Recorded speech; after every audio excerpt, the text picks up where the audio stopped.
एक पूरा road map बनाया है भारत का कि विकसित भारत होना चाहिए 2047 तक। उसी कड़ी में राजस्थान को विकसित राजस्थान कैसे बनाया जा सकता है, उसमें हमने बजट से पहले बहुत सारी चर्चाएं की। इसलिए ये जो बजट बना है समावेशी बजट बना है, हर व्यक्ति के लिए, हर समाज के लिए सोच विचार करके योजनाओं के माध्यम से बहुत सारी घोषणाएं हुई हैं। घोषणाओं का अच्छी तरह से काम हो, घोषणाएं धरातल पर उतरे, उसके लिए भी लगातार मुख्यमंत्री जी भी प्रयास कर रहे हैं, हर मंत्री प्रयास कर रहा है। आगे आने वाले समय में भी मैं तो आपसे यही कहूंगी कि ऐसा हम क्या कर सकते हैं जिसमें क्योंकि बहुत बार बातें आती हैं, बहुत सारी चीजें, चाहे हमने इस बार बहुत अच्छा काम किया है युवाओं के लिए भी, युवाओं को रोजगार के बहुत सारे अवसर देने की बात की है। इन 5 सालों में भी बात की है कि 10 लाख हम लोग नौकरियां देंगे युवाओं को, क्योंकि मजदूर संघ भी, भारतीय मजदूर संघ भी यहाँ पर उपस्थित है, आपके भी बहुत सारे यहाँ पर प्रतिनिधि यहाँ उपस्थित हैं। तो रोजगार पे भी बहुत ध्यान देगी ये सरकार, क्योंकि अगर युवा आत्मनिर्भर बनेगा तो ही हमारा राज्य आगे बढ़ सकता है। आर्थिक स्थिति राज्य की तभी अच्छी हो सकती है अगर युवाओं को अवसर मिलेगा। तो युवाओं को अवसर मिले, चाहे वो प्राइवेट सेक्टर से मिले, चाहे वो गवर्नमेंट की नौकरियों से मिले, उस पर भी पूरा फोकस रहेगा हमारी सरकार का। बाकी तो वरिष्ठ जन, मुझे लगता है कि आपसे संस्कार भी, हमको समय समय पर संस्कार तो मिलते ही हैं और मिलेंगे भी, पर जो आप हम लोगों को, जो आपका अनुभव है, जो आपका तो बहुत लंबा अनुभव है, हमारा तो कुछ भी नहीं है उसके सामने, लेकिन अनुभव और मुझे लगता है कि एक एनर्जी जो यूथ में है, उनके साथ मिलकर काम करेंगे तो निश्चित रूप से अच्छा काम होगा।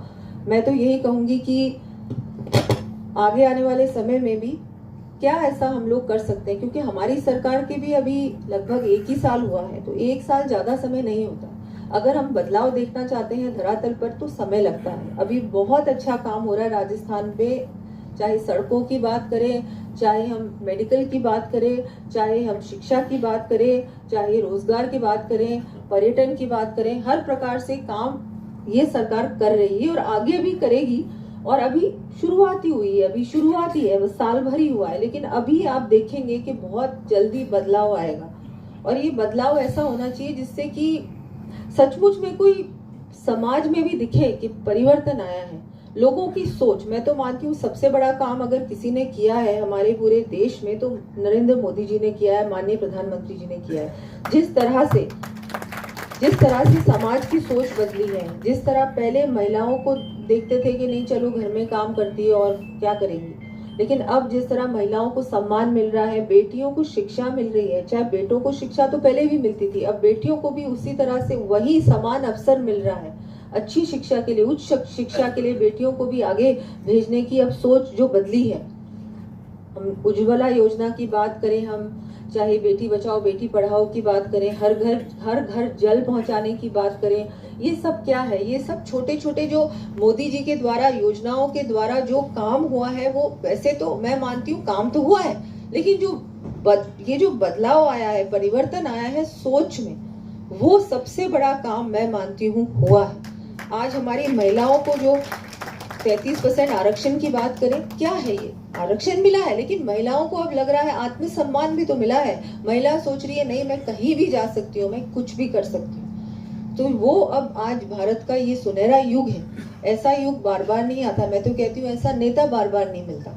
तो अब जो हमको सब कुछ मिला है, इतना अच्छा समय है ही नहीं। तो ये इतना अच्छा समय, ये हमारा जो अमृत काल का समय है, ये जो अब अगले 25 साल होंगे, ये अगले 25 साल भारत का आगे का समय, अगले 100 साल का जो पूरा रोड मैप है वो बनाएंगे। तो हम सबको मिलके ही काम करना होगा और इसमें वरिष्ठ जन तो मुझे लगता है आपका आशीर्वाद मिलता रहे, आपका मार्गदर्शन भी मिलता रहे, समय समय पर आपसे मिलना भी वैसे तो होता ही है, लेकिन आगे आने वाले समय में भी मिलते भी रहेंगे। सुझाव भी आपके, मैं मानती हूँ सबसे ज्यादा महत्वपूर्ण अगर कहीं से हम लोगों को फीडबैक या सुझाव मिल सकता है तो वो वरिष्ठ जन से ही मिल सकता है। भारत माता की जय।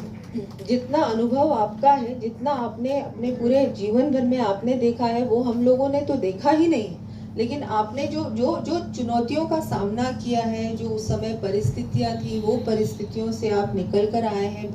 नए भारत में भी आपने देखा है कितना कुछ बदलाव आया है। वो नया भारत क्या था और पहले क्या था, हम लोग बहुत जल्दी भूल जाते हैं। हमने तो देखा भी नहीं, लेकिन बहुत जल्दी भूल जाते हैं कि हमने कितनी परेशानियों का सामना किया और आज हम एक बहुत नए युग में हैं। अब भारत किसी से कम नहीं है। भारत बहुत जल्दी तीसरी सबसे बड़ी अर्थव्यवस्था बनने जा रहा है और राजस्थान भी $350 बिलियन इकोनॉमी बनेगा बहुत जल्दी।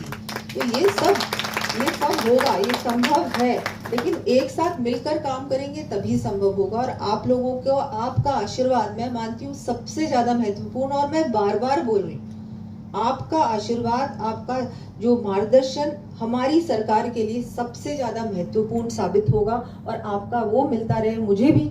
तो मैं मानती हूँ सबसे बड़ा मेरा तो वही काम होगा, आपसे जो हम लोगों को प्राप्त होगा, जो ज्ञान जो आप बताएंगे कैसे क्या करना है, आगे क्या करना है। क्योंकि हम लोग बहुत बार क्या होता है कि नई पीढ़ी बहुत उत्साह में आके वो बहुत निर्णय ले लेती है जल्दी, लेकिन कई बार जल्दी निर्णय लेने से भी कई बार उसमें भूल चूक हो जाती है। तो आपसे हमको सीखना है कि थोड़ा धैर्य भी रखना है। धैर्य सबसे ज्यादा बात मैं मानती हूँ, धैर्य रखना, धैर्य से आप बहुत कुछ सीखते हो। सबसे ज्यादा आवश्यक है कि अपने अंदर थोड़ा सा धैर्य रखें, थोड़ा सा संतुलन रखें और सोच समझ के कदम आगे बढ़ाएं। साथ ही अच्छा काम करें तो एनर्जी भी बहुत आवश्यक है कि वो उत्साह भी होना चाहिए। वो भी सब एक कैसे मिलजुल के काम हो सकता है, एक साथ दोनों का समावेश कैसे हो, उसके साथ हम आगे बढ़े। तो मैं धन्यवाद देती हूँ आपका कि आपने मुझे यहाँ अवसर दिया अपनी बात रखने का।